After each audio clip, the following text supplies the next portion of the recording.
இன்றைக்கி நான் வந்து ஒரு பெருமைமிக்க ஒரு தாய்மொழி, என்னுடைய தாய்மொழியான தமிழனைய எழுத போகிறேன்.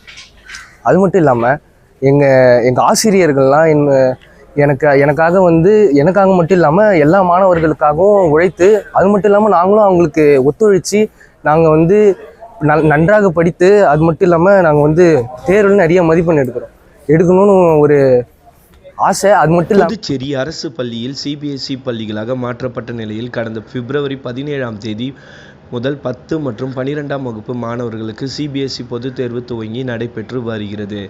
அதே சமயம் தமிழ்நாடு பாடத்திட்டத்தின் கீழ் புதுச்சேரி மற்றும் காரைக்காலில் இயங்கி வரும் அரசு நிதியுதவி மற்றும் பள்ளிகள் மற்றும் தனியார் பள்ளிகளில் +2 பொதுத் தேர்வு 3ஆம் தேதி துவங்கியது. புதுச்சேரி பகுதியில் 20 மேல்நிலை தேர்வு மையங்களும், காரைக்கால் பகுதியில் 5 மேல்நிலை தேர்வு மையங்களும் தேர்வு நடைபெற்றது.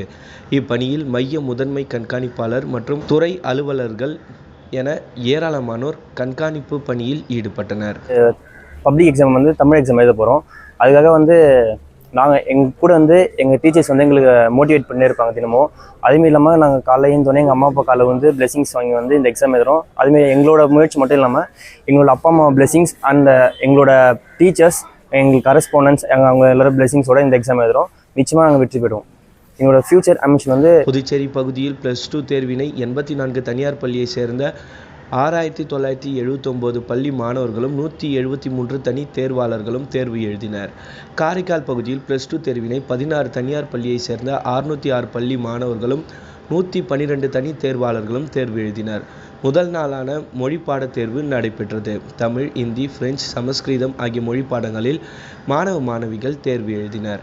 தேர்வு தொடங்கும் முன்பாக காலை 10 மணிக்கு மாணவர்களுக்கு வினாத்தாள் வழங்கப்பட்டு 10 நிமிடம் வினாக்களை படித்து பார்க்கவும், 5 நிமிடம் விடைத்தாளில் தங்களது குறிப்புகளை பதிவு செய்து சரிபார்க்கவும் என மொத்தம் 15 நிமிடம் ஒதுக்கப்பட்டது.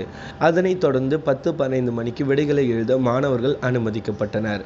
தொடர்ந்து மதியம் 1:15 மணிக்கு தேர்வு முடிவற்றது. மேலும் வினாத்தாள் கட்டுகளை தேர்வு மையங்களுக்கு கொண்டு செல்ல வழித்தட அலுவலர்களும், ஆயுதம் ஏந்திய காவலர்களும் என புதுச்சேரி பகுதியில் 6 வழித்தடங்களும், காரைக்கால் பகுதியில் 2 வழித்தடங்களும் ஏற்பாடு செய்யப்பட்டிருந்தது. +2 தேர்வானது இம்மாதம் 26ஆம் தேதி நிறைவடைகிறது. இதைத் தொடர்ந்து 10ஆம் வகுப்பு பொதுத் தேர்வு மார்ச் 10ஆம் தேதி தொடங்கி ஏப்ரல் 6ஆம் தேதி வரை நடக்கிறது. இன்று தேர்வு எழுத போகும் 12ஆம் வகுப்பு மாணவர்களை அனைவரையும் நான் வாழ்த்துகின்றேன். இந்த தேர்வானது அவருடைய பள்ளி பருவத்தினுடைய இறுதி தேர்வு.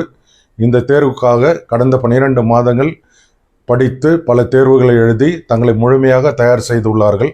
இந்த நேரங்களிலே மாணவர்கள் எந்தவிதமான கவன சிதறல்கள் இல்லாமல் மன கட்டுப்பாட்டுடன், உடல் கட்டுப்பாட்டுடன் இந்த தேர்வுகளை எழுதினால் நிச்சயமாக மாணவர்கள் நல்ல மதிப்பெண்கள் பெற முடியும்.